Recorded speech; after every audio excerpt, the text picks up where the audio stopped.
boa noite. Boa noite. O Supremo nega pedido de prisão de Aécio e devolve as funções parlamentares. O senador Tucano é investigado por receber R$2 milhões da JBS Friboi.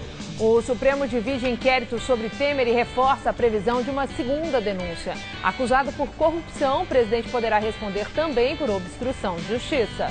O ministro Edson Fachin manda soltar Rocha Loures, ex-assessor de Temer.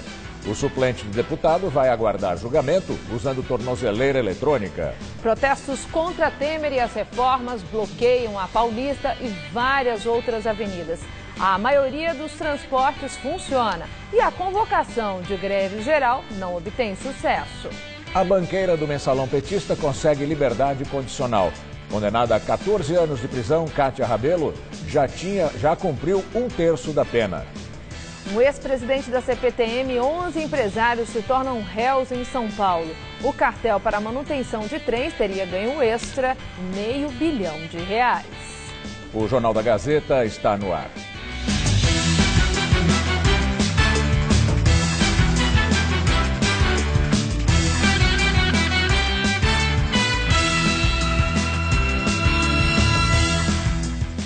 Protestos e bloqueios de vias em vários estados e no Distrito Federal marcaram o dia de greve contra as reformas da Previdência e Trabalhista propostas pelo governo Temer. Aqui em São Paulo, pela manhã, os atos prejudicaram o acesso ao maior aeroporto do país, o de Cumbica, em Guarulhos. À tarde, manifestantes atearam fogo em uma réplica do Pato Amarelo da Fiesp na Avenida Paulista. Ele foi o mascote da campanha que a entidade fez pelo impeachment de Dilma Rousseff em 2015. Os protestos começaram logo cedo. Na Zona Sul, integrantes do MTST bloquearam a Avenida Washington Luiz, próximo ao aeroporto de Congonhas. Depois, eles entraram no saguão gritando palavras de ordem contra o presidente Temer. O movimento também bloqueou a rodovia Hélio Smith, principal acesso ao aeroporto internacional de Cumbica, em Guarulhos. O trânsito ficou complicado. Passageiros desceram dos carros com malas e caminharam pelo acostamento em direção ao aeroporto. Os manifestantes interditaram também uma das entradas da Universidade de São Paulo, na Zona Oeste. Na região central, eles fizeram barricadas com fogo e ruas foram bloqueadas. A situação só não ficou pior porque categorias ligadas ao transporte público não aderiram à paralisação. Ônibus, trens e metrô circularam normalmente. O rodízio municipal não foi suspenso. Pouco depois das 4 horas da tarde, foi a vez da Avenida Paulista ser interditada. O trânsito foi desviado bem na hora da volta para casa para dar lugar ao protesto de movimentos sociais e de centrais sindicais. 3 quarteirões próximos ao MASP foram bloqueados. Policiais e agentes da CET acompanharam a concentração no vão livre. Dirigentes de partidos políticos que fazem oposição a Temer, como o PSOL, PT e PCdoB, também participaram do ato. Alguns manifestantes atearam fogo em plásticos, material tóxico, que gerou uma fumaça preta e despertou a atenção da PM. E o ato continua aqui na Avenida Paulista. A repórter Sabrina Pires acompanha e tem as informações. Depois de 3 horas de concentração no vão livre do MASP, os manifestantes saíram a pouco e começaram a caminhar aqui na Avenida Paulista no sentido da Consolação e vão no sentido do centro de São Paulo. Eles protestam, pedem a saída do presidente Temer e são contra a reforma trabalhista e também a reforma da Previdência neste momento. Eles vão caminhando agora pela Avenida Paulista, vão descer a Rua da Consolação e pretendem chegar até a Prefeitura de São Paulo. Aqui na Paulista, o policiamento está bastante reforçado e também parte do comércio está fechada. Agora, nós acompanhamos, por enquanto, não há nenhuma confusão e eles continuam caminhando. Esse ato foi convocado pela CUT, a Central Única dos Trabalhadores, outras centrais sindicais e também movimentos sociais como o MTST. Voltamos ao estúdio. Obrigada, Sabrina. E o número de desempregados no país chegou a 13.800.000 pessoas no período entre março e maio deste ano. Segundo o IBGE, neste trimestre, o desemprego ficou em 13,3%. O Instituto considera que houve estabilidade frente ao trimestre anterior, que terminou em fevereiro, quando 13,5 milhões de pessoas estavam desempregadas. O presidente do Instituto Lula, Paulo Okamoto, prestou depoimento ao juiz Sérgio Moro e afirmou que não se lembra quem indicou o terreno que, segundo a denúncia do Ministério Público Federal, foi adquirido pela Odebrecht para a construção de uma nova sede da instituição. O projeto não chegou a ser executado. Okamoto foi ouvido por videoconferência como testemunha de defesa do ex-presidente Lula. Ele afirmou ter visitado o imóvel uma única vez, acompanhado de um arquiteto de Lula e da ex-primeira-dama Marisa Letícia. Segundo Okamoto, o espaço foi considerado inadequado pela localização. O presidente do Instituto disse, que Lula jamais solicitou ou recebeu a posse do imóvel. O Supremo Tribunal Federal concedeu liberdade condicional à ex-presidente do Banco Rural, Cátia Rabelo. Ela foi condenada pelo tribunal em 2012 a 14 anos de prisão no julgamento do mensalão petista. Cátia estava cumprindo prisão em regime aberto desde novembro do ano passado. O benefício foi concedido pelo ministro Luiz Roberto Barroso, responsável pela execução da pena.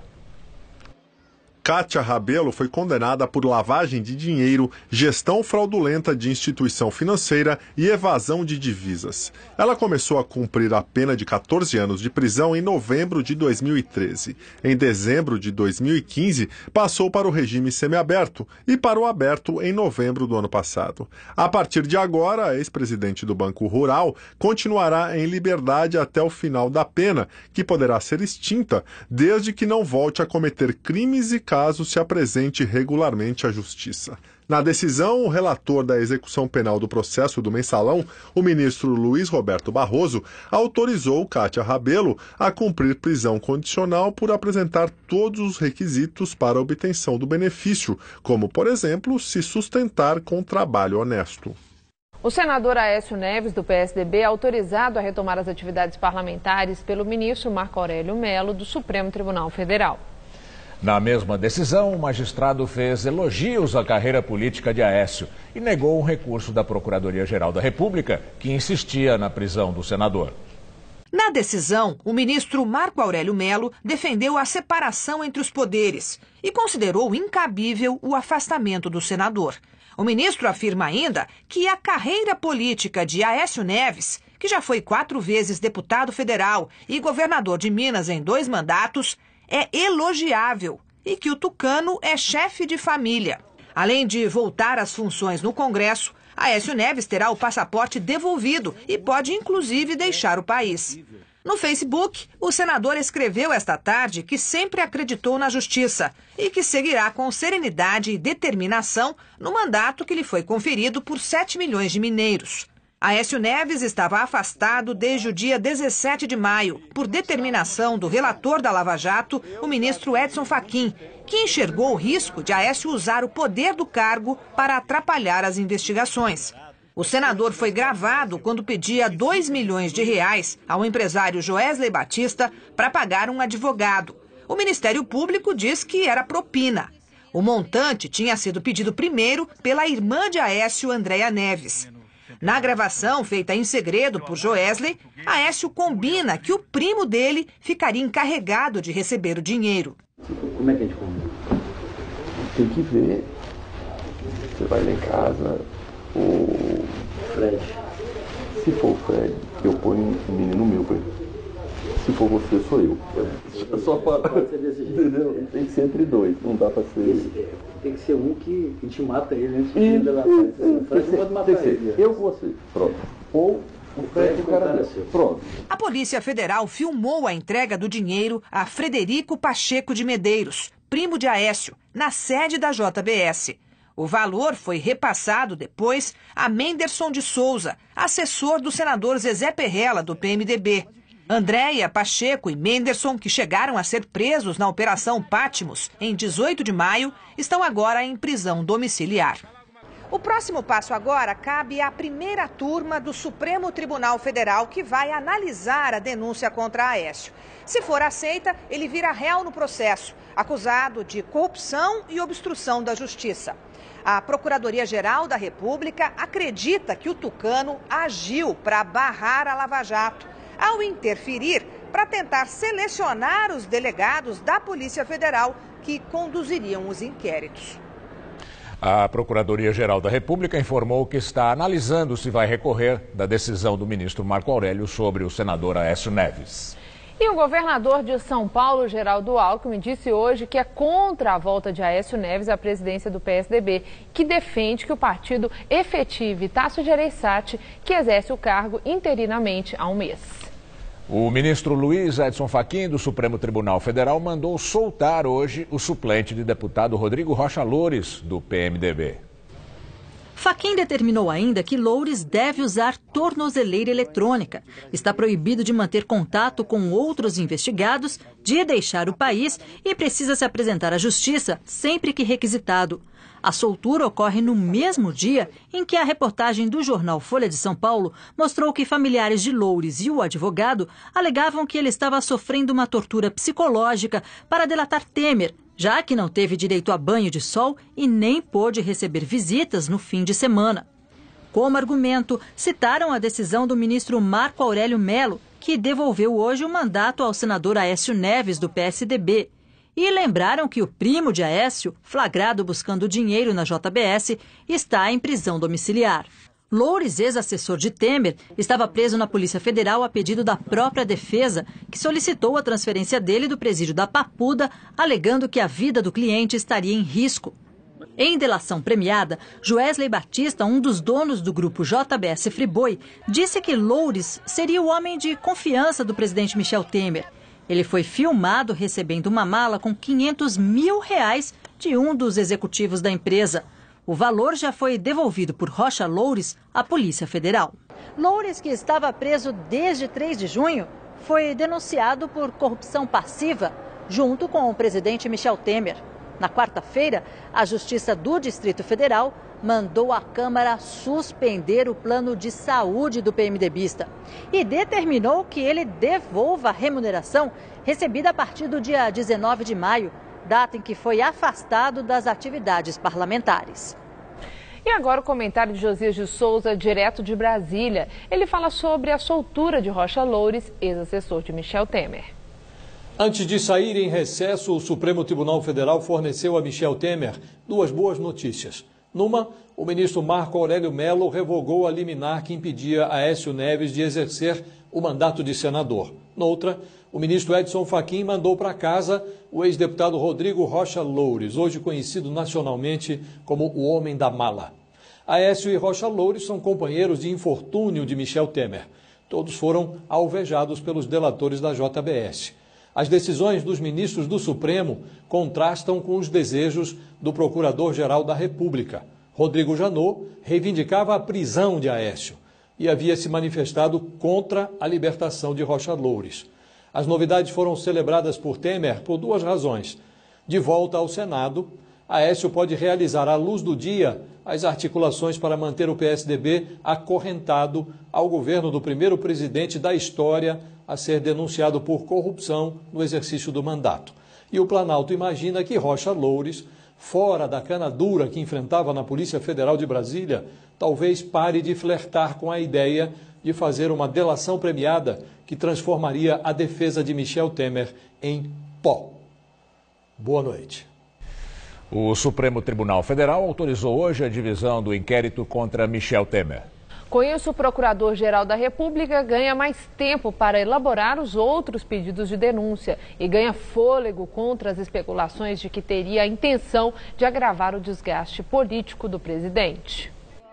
Até agora, Michel Temer é alvo de apenas uma denúncia pelo crime de corrupção passiva. A pedido do Procurador-Geral da República, Rodrigo Janot, o Supremo autorizou a divisão ao meio do inquérito instaurado em maio contra o presidente. Com isso, a Procuradoria-Geral da República ganha mais prazo para apresentar as outras denúncias contra Temer, que pode ser acusado também pelos crimes de obstrução à justiça, organização criminosa e prevaricação, que é quando um funcionário público deixa de cumprir suas funções para satisfazer interesses pessoais. A decisão de hoje é um novo entrave para o governo, que pretendia reunir aliados no Congresso para votar em bloco as 3 denúncias contra Temer. Todas são baseadas nos mesmos laudos e delações que levaram a PGR a denunciar o presidente no primeiro caso. A investigação sobre o crime de obstrução de justiça, o presidente é suspeito de ter dado aval para que Joesley Batista, dono da JBS Friboi, comprasse o silêncio do ex-deputado Eduardo Cunha e do corretor de valores Lúcio Funaro, presos pela Lava Jato no Paraná.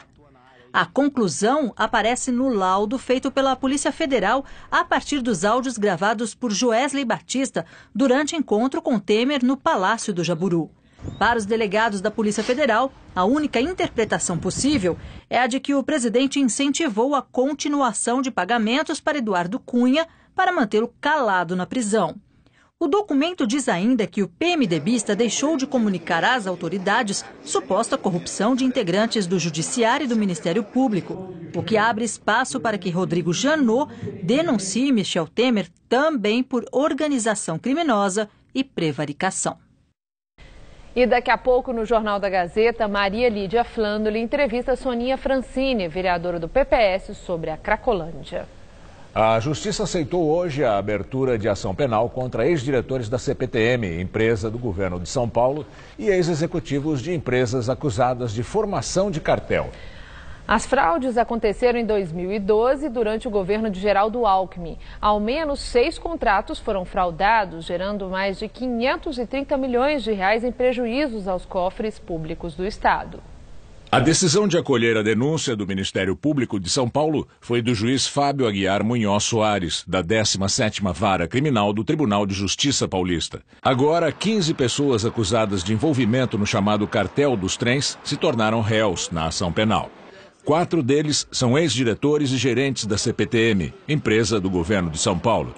Entre eles, Mário Manuel Seabra Rodrigues Bandeira, que foi presidente da companhia na época da formação do cartel. O Ministério Público Estadual aponta Mário Bandeira como coordenador do esquema que fraudou licitações para a reforma e manutenção de quase 200 trens.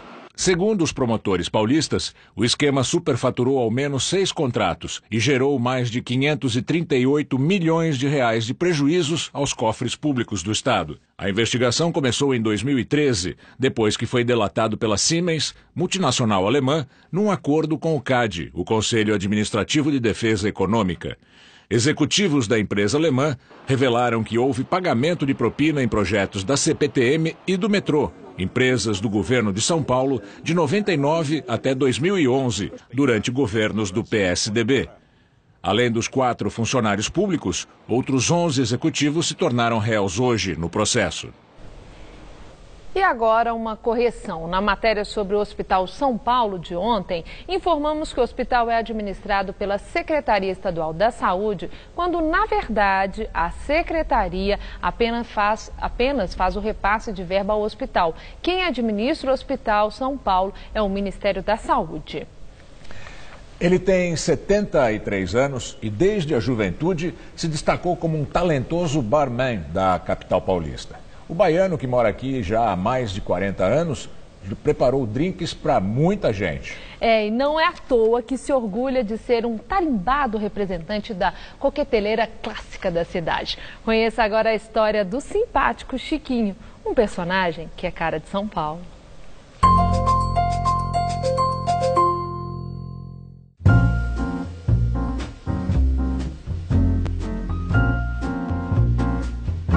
Um Chico que não é Francisco? Abelardo Lima da Silva.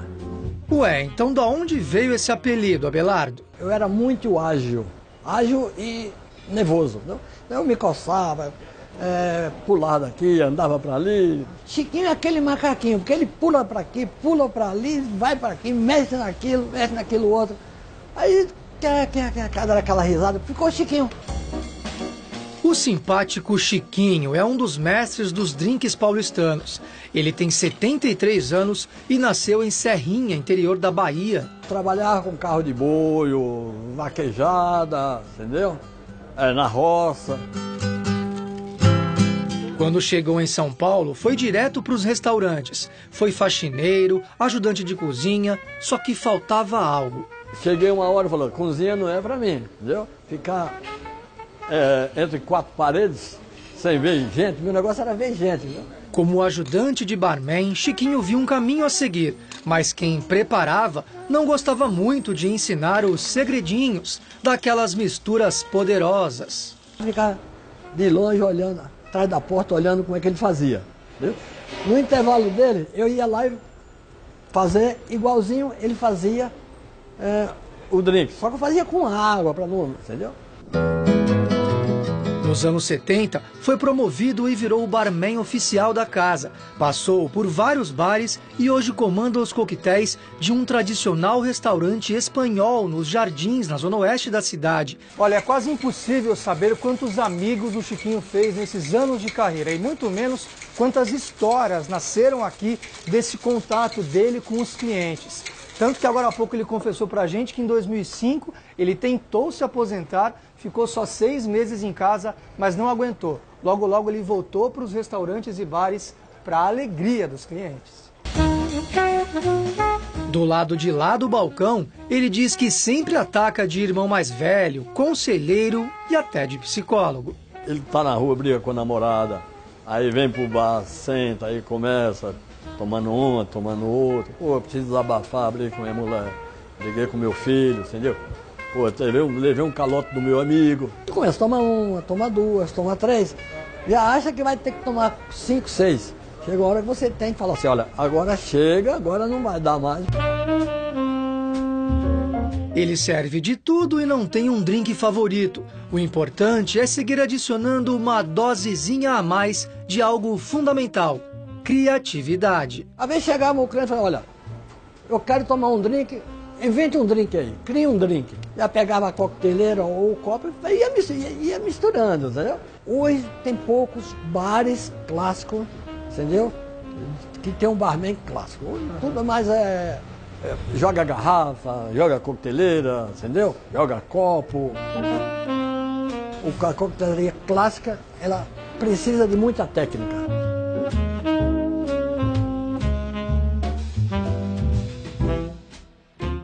A polícia de Nova York matou um funcionário de um hospital no Bronx que atirou contra médicos e pacientes. Uma pessoa morreu e pelo menos 6 ficaram feridas. O atirador é um homem de 35 anos que trabalhou no hospital. Ele entrou no prédio usando um jaleco branco e portando um rifle. Logo depois do ataque, ele se trancou num dos quartos. A polícia isolou a área e meia hora depois confirmou que ele estava morto, mas não detalhou se ele foi morto pela polícia ou se matou. Documentos obtidos pela imprensa inglesa apontam que a autoridade de habitação quis economizar em reforma do prédio que pegou fogo em Londres.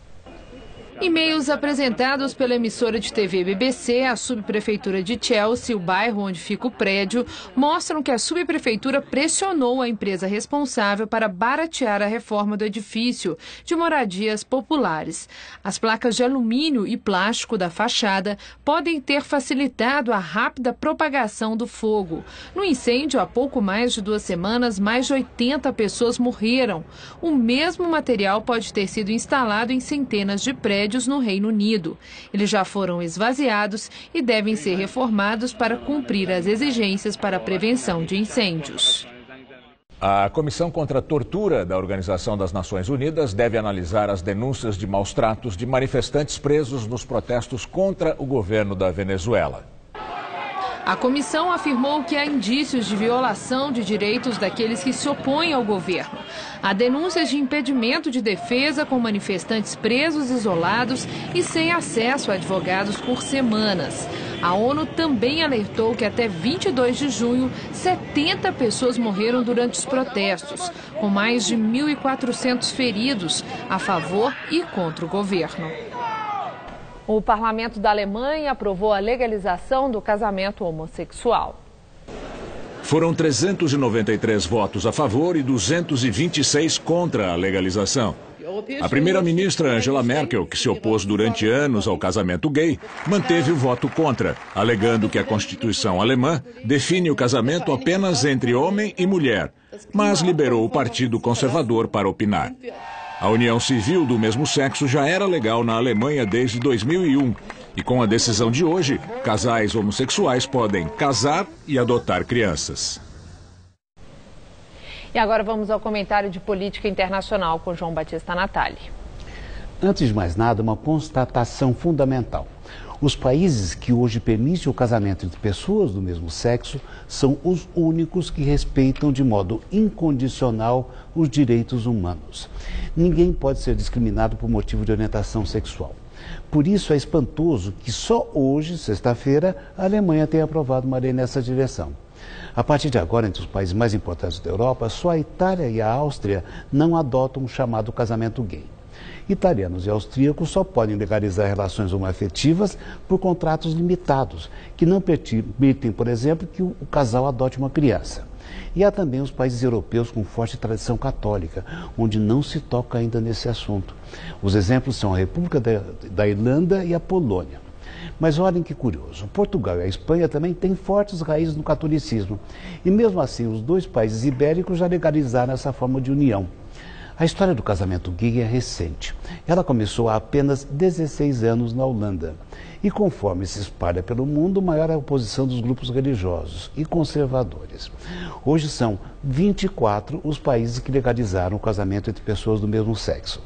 No campo oposto, não existem apenas países de tradição muçulmana, como é o caso da Turquia, onde ainda no domingo passado a parada gay foi dissolvida pela polícia com balas de borracha. Existem 17 países em que mais de 80% da população se opõe a essa conquista. Aqui na América Latina, os exemplos são Paraguai, Guatemala e Peru. Entre os países cristãos sexualmente mais opressores, existe a Rússia e até as Bahamas. No Brasil, vamos lembrar que o casamento gay nunca foi aprovado pelo Congresso. A bancada evangélica não deixaria.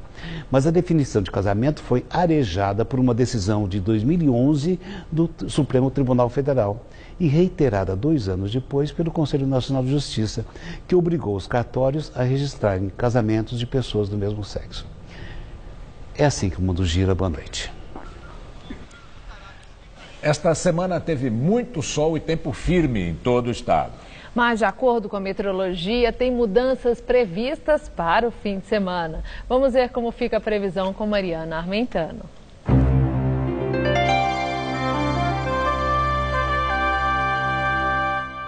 Isso mesmo, as temperaturas vão cair consideravelmente nesse final de semana no sul e no sudeste do país, incluindo aqui o estado de São Paulo. A massa de ar seco continua predominando pelo Brasil, mas já permite que uma frente fria provoque chuvas agora entre o leste do Paraná, São Paulo e o Rio de Janeiro. O tempo ainda fica instável nessa faixa mais ao norte do país e principalmente no litoral leste do Nordeste, onde há risco de deslizamentos de terra por causa da chuva constante ali entre o Rio Grande do Norte e o estado de Sergipe. Vamos ver como fica a nossa tabela de temperaturas? Olha só, em Natal, com o tempo chuvoso, os termômetros vão ficar entre 22 e 27 graus. Em Aracaju, máxima em torno dos 26. Em BH, máxima também de 26, mas com tempo firme e ensolarado. E em Porto Alegre, mínima nessa madrugada de 11 graus, até com nevoeiro de manhãzinha, e máxima à tarde de 17. Para São Paulo, o vento úmido e frio que sopra do mar vai espalhar muita nebulosidade por toda a faixa leste do estado. O sol aparece pouco e chove a qualquer hora do dia na capital, na costa e nos vales do Paraíba e do Ribeira. No oeste, no centro e na região de Campinas, o sol aparece entre muitas nuvens, mas há possibilidade apenas de garoa no finalzinho do dia. Nas demais áreas do estado, o sol ainda aparece com força e não chove. As temperaturas vão ficar só entre 13 e 24 graus em Marília e chega aos 29 em Votuporanga. Em Franca, a máxima não vai passar dos 22 graus amanhã e no litoral não vai fazer mais que 21 graus em Santos e também em Caraguatatuba. E olha, quem está pensando em curtir um friozinho em Campos do Jordão, pode esperar temperaturas nesse sábado na casa dos 5 graus de madrugada e dos 16 graus durante o dia. Vamos ver como fica o tempo aqui na capital? Amanhã, mínima de 13 de manhãzinha e máxima à tarde de apenas 19 graus, com chuvas a qualquer hora.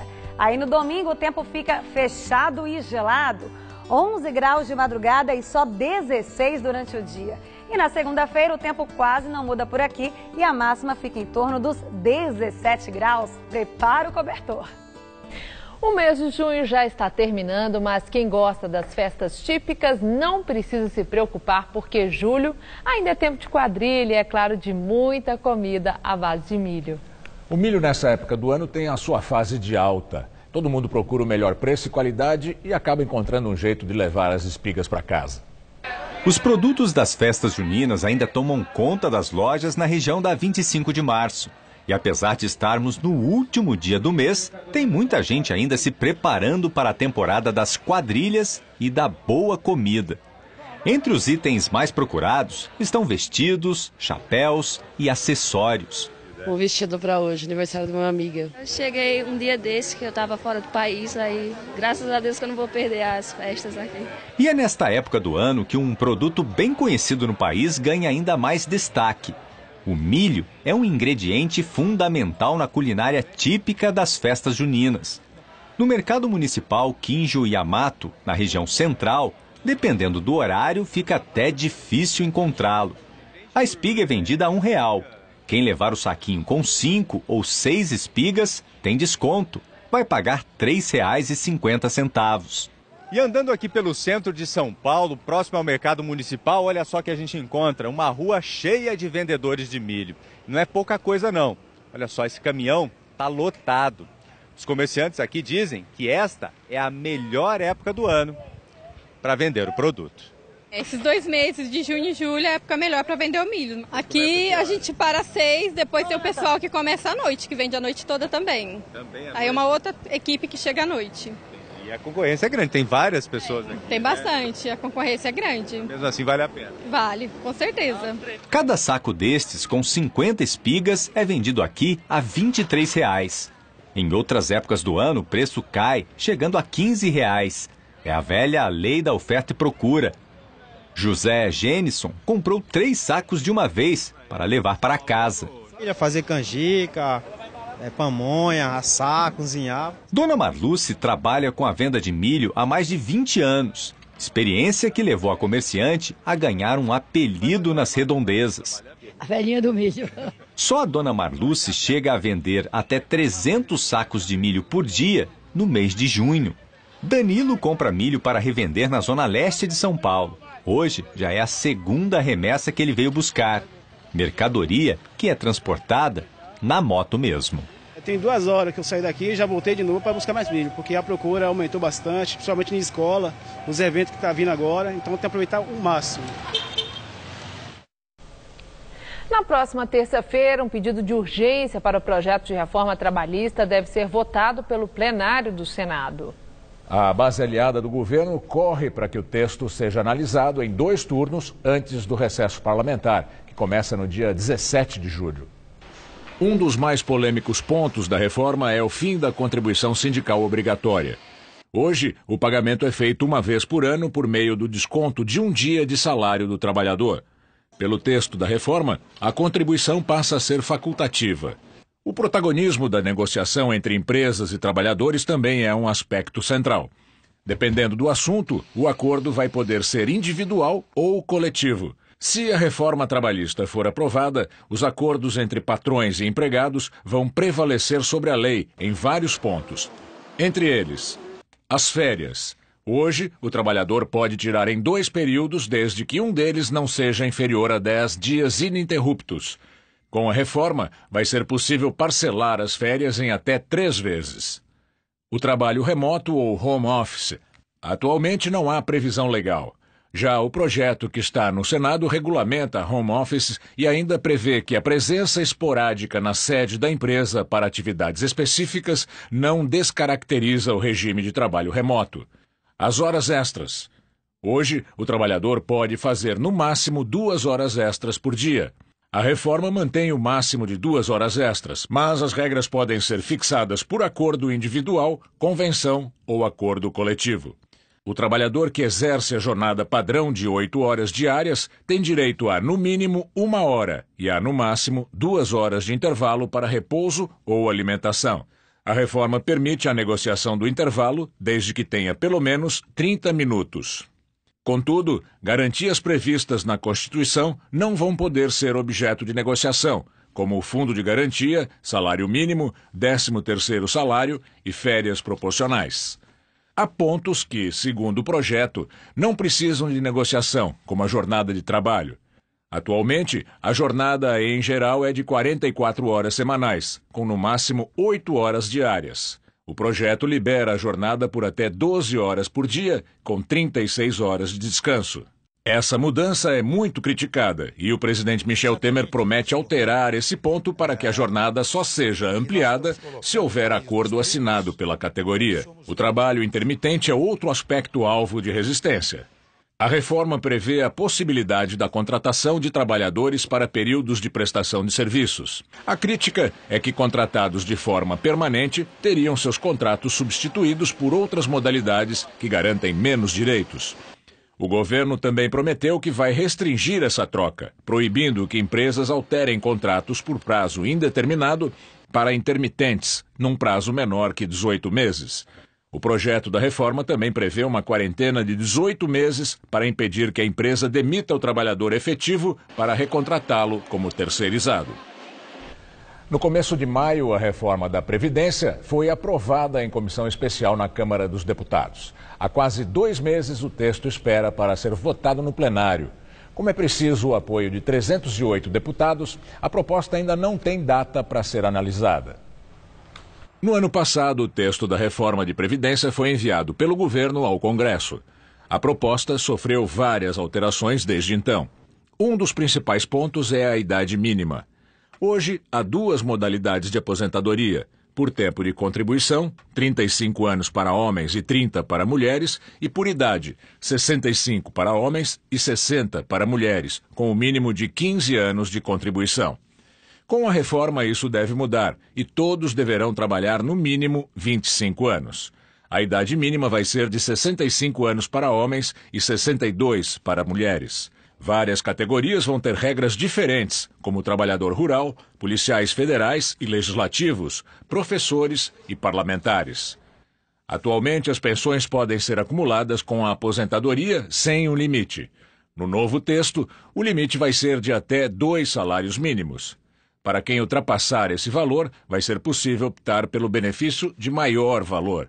Para ter a aposentadoria integral hoje, a soma da idade e do tempo de contribuição deve totalizar 85 para as mulheres e 95 para os homens, respeitado o tempo mínimo de contribuição de 30 anos para a mulher e 35 anos para o homem. No texto que vai para o plenário da Câmara, vão ser necessários 40 anos de contribuição para se aposentar ganhando o total da média salarial. O valor da aposentadoria vai corresponder a 70% do valor dos salários do trabalhador, acrescidos de 1,5% para cada ano que superar 25 anos de contribuição, 2% para o que passar de 30 anos e 2,5% para o que superar 35 anos. A regra de transição prevê que a idade mínima vai começar em 53 anos para mulheres e 55 para homens, sendo elevada em 1 ano a cada 2 anos. Haverá ainda um pedágio de 30% sobre o tempo de contribuição que faltar para atingir 35 anos para os homens e 30 anos para as mulheres. Vamos agora ao comentário de economia com Vinícius Torres Freire. Está frio, congelado ou está morno? A gente viu hoje que até maio o mercado de trabalho estava melhorando, amornando. Uma melhora pequena e precária, mas melhorazinha. Até maio tinha mais gente empregada do que em abril.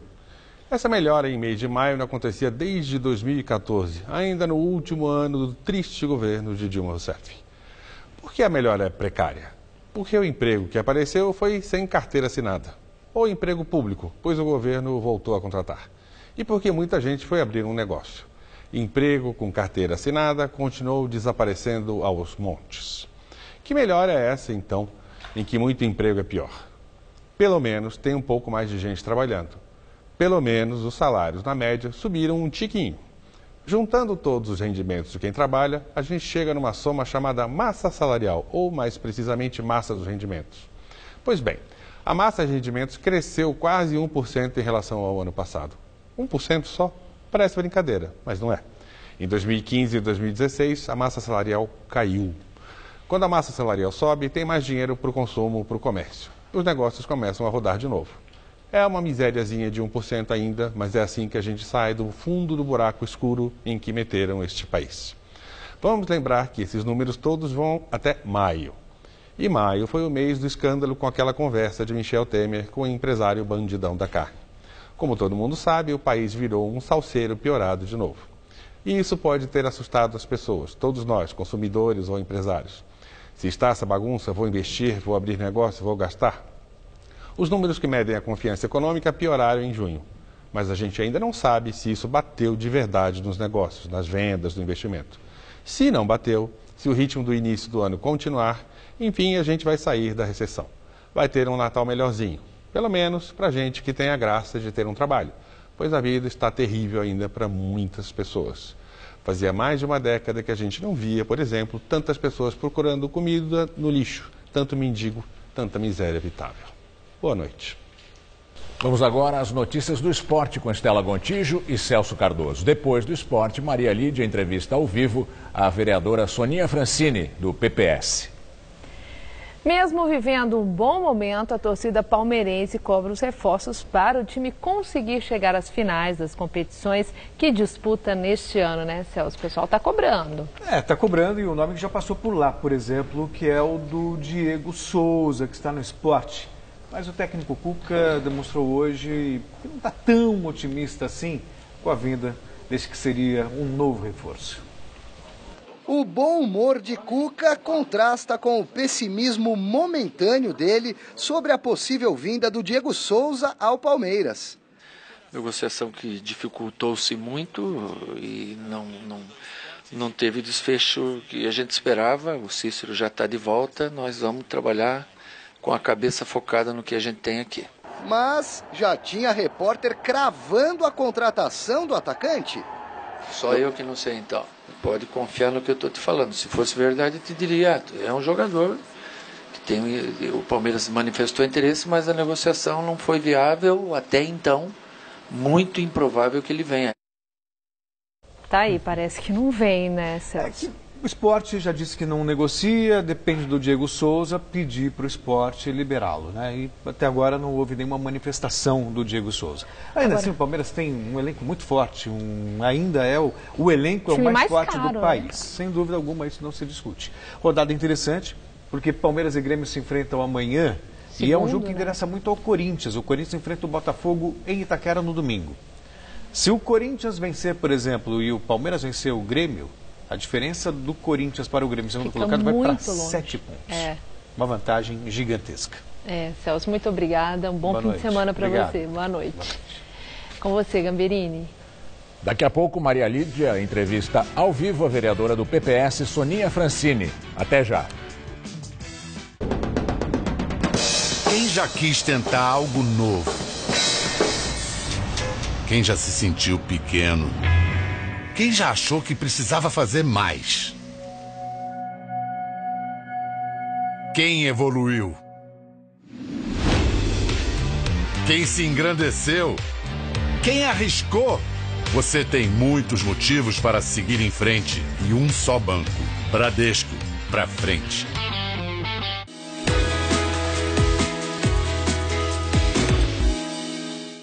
Eu não comecei no jornalismo, mas eu era comunicadora, eu fazia palestras. Então foi aí que eu descobri que tinha aptidão e interesse para o jornalismo. Escolher uma faculdade naquela altura do meu campeonato não era fácil. Eu tinha ali um nível de exigência, eu queria algo mais. E eu descobri a Faculdade de Jornalismo da Casper Libero, que era muito conceituada pelos resultados conquistados nesses anos todos. As habilidades necessárias para o exercício da função, eu precisava aprender de uma forma sistematizada com professores qualificados. E isso eu consegui na faculdade, aqui na Casper. Por isso, eu sou Casper. Somos todos Casper.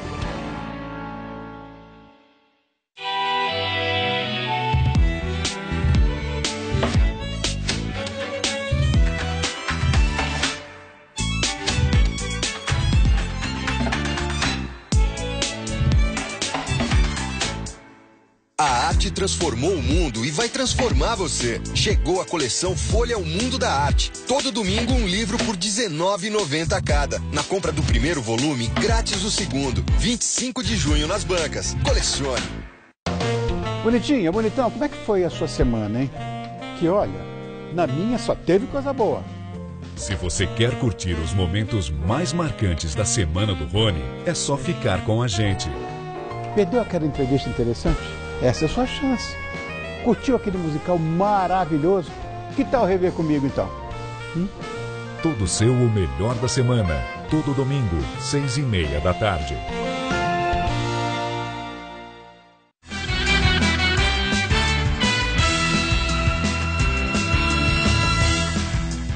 Os avanços e tropeços na guerra contra a Cracolândia estão na entrevista do dia com Maria Lídia Flandoli. Quem analisa é a vereadora do PPS, Soninha Francini, que foi secretária de Assistência e Desenvolvimento Social da gestão João Dória até abril desse ano. Muito obrigada por estar conosco. Antes de nós falarmos sobre a questão da Cracolândia, eu quero a sua opinião sobre essa campanha de combate à adesão às drogas que a gestão João Dória está promovendo, né? Ali o objetivo é mostrar que a droga pode destruir uma vida inteira e que o melhor remédio, a melhor saída é não entrar nela. Quero a sua opinião dessa campanha. Pode ser eficiente? Eu senti falta, aliás, eu vi os vídeos antes deles irem ao ar e eu senti falta de uma mensagem que dissesse: mas se você já entrou, você pode sair. Eu acho que isso tem que ser dito, porque que o crack destrói vidas, essa parte a gente já sabe. E claro que não custa nada reforçar, porque a pessoa pode ter aquela curiosidade e você tenta desencorajar ao máximo. Mas o que a pessoa precisa saber, especialmente para as políticas públicas surtirem efeito, é que dá para sair. É que tem quem te ajude, que você pode procurar ajuda, que você... Uma mensagem que existe uma oportunidade. Porque uma parte super importante do trabalho da assistência social, da saúde também, mas da assistência social é crucial. É a abordagem, o vínculo e a confiança. Então, para a pessoa confiar naquilo que você está propondo para ela, que é a construção de um projeto juntos, ela precisa acreditar que vale a pena, ela precisa ter um horizonte, precisa ter uma perspectiva. Então, se você pensa que morador de rua e o pessoal da Cracolândia não assiste televisão, você está muito enganada. Eu me surpreendo com os comentários que eles fazem a meu respeito. Estou andando lá no meio... Você não é a Soninha? Pô, que sacanagem aquele negócio lá que fizeram, sabe? Então, tem muitas formas de ver, as lojas, né, os televisores todos ligados. A rua oferece, é isso mesmo. E eu cheguei a comparar essa fase da campanha, eu acredito que seja uma primeira fase, com as primeiras campanhas que a gente fazia em relação à AIDS. Porque as primeiras eram na base do... Não entre nisso porque a AIDS mata. Né? Era terror, Lembra disso? AIDS mata. Aí a gente teve que começar a lidar com isso de uma outra maneira, até porque estava crescendo um preconceito contra as pessoas com AIDS, que era uma coisa horrorosa. Tipo assim, não chegue nem perto de mim. Então eu lembro na MTV, nessa época, a gente elaborando as campanhas de um modo que dissesse, olha, você tem que se cuidar, porque a AIDS não tem cara, quem vê cara não vê AIDS e tal. Agora, isso não impede você de dar a mão, de abraçar, de chegar perto de alguém que tem AIDS. E se você tem, é melhor ficar sabendo. Então vai lá, faz um teste, porque aí você pode buscar um tratamento. Eu acho que a campanha do crack tem que seguir essa linha, sabe? Não rejeite, abrace. E se você quer ajudar alguém ou se você quer ajuda, procure ajuda, porque você pode ser ajudado. Vamos à questão da Cracolândia, né? Não é de hoje que prefeitos têm esse desafio com essa região da Central, que se tornou ali aquele ponto das pessoas que são usuários de droga, dependentes, e o comércio da droga, o tráfico ali, instalado essa coisa toda. O prefeito João Dória, aqui no Jornal da Gazeta, diz que não tem volta, que ele vai até o fim, até acabar com a Cracolândia. Na sua opinião, ele tem chance de vitória? Olha, eu acho até que é possível acabar com aquela Cracolândia, vamos dizer, que ali deixe de ser não somente uma cena de uso, mas um espaço de feira livre do crack. Né? Ali é muito deturpado, assim, é o comércio muito descarado e um uso muito nocivo, muito danoso. Então, aquele lugar, talvez ele seja mesmo esvaziado e desmobilizado. Mas isso não acaba nem com o tráfico, nem com o uso, nem com a dependência. Então, pode ser que se desmanche mesmo aquele gueto. E eu não sou a favor da Cracolândia. Tem gente que defende o direito de existir aquele lugar. Eu falo, não, gente, eu defendo o direito das pessoas, não o direito de um gueto continuar existindo assim, tão à margem, em condições tão degradadas e degradantes.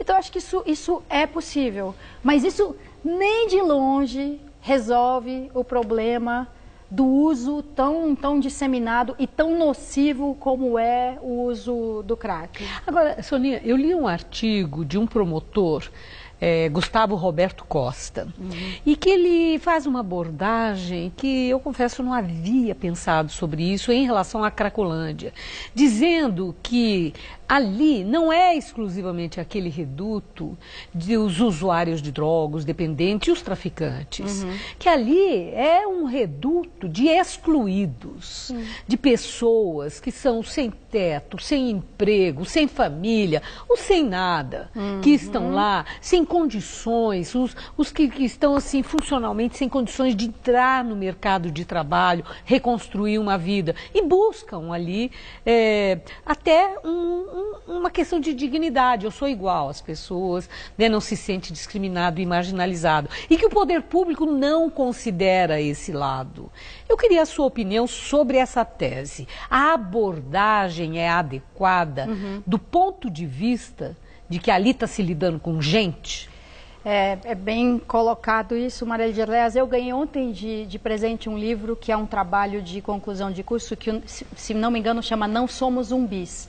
E ele fala, o autor entrou ali e ele fala das regras de convivência. E toda hora ele fala isso, olha, vocês podem se surpreender, mas tem regras, tem moderação, tem alguém encarregado de um determinado papel num determinado momento. Então, as pessoas, isso vale para a rua de um modo geral e vale também para a Cracolândia. As pessoas se organizam num arranjo social que ali, por mais degradado que seja, tem os seus laços, tem as suas regras, a sua identidade, a sua identificação, vamos dizer, ali todo mundo é igual a todo mundo.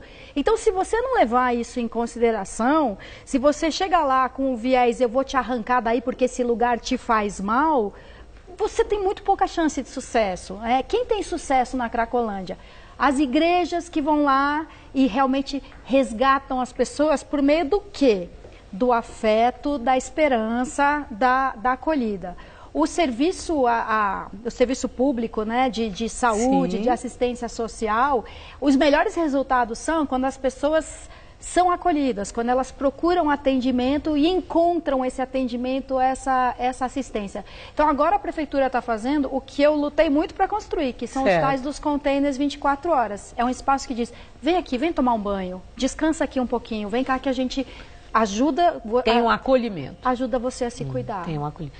De 0 a 10, a ação da gestão João Dória na Cracolândia, rapidinho, de 0 a 10, qual a sua avaliação? Começou como 3 na reação daquela ação policial e agora está num 6,5. Está indo bem. O caminho da assistência do acolhimento é o que eu prego, é o que eu defendo. Obrigada, Sonia. Uma boa noite. Obrigada. Estela. E uma última notícia, o presidente Michel Temer divulgou agora à noite um vídeo nas redes sociais no qual afirma, sem citar nomes, que alguns querem parar o país, mas não conseguirão. A fala do presidente acontece em meio à maior crise política do governo. Nesta semana, Temer foi denunciado pela Procuradoria-Geral da República pelo crime de corrupção passiva, com base nas delações de executivos da JBS Friboi.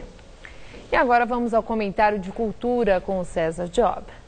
O mais importante evento de música clássica na América Latina, o Festival de Inverno de Campos do Jordão, chega à sua 48ª edição. A abertura oficial é amanhã, com o tradicional concerto da OSESP, sob a regência de Marinha Alsop, no Auditório Cláudio Santoro. No programa, Ginastera, André Memari e a Rhapsody in Blue de Gershwin.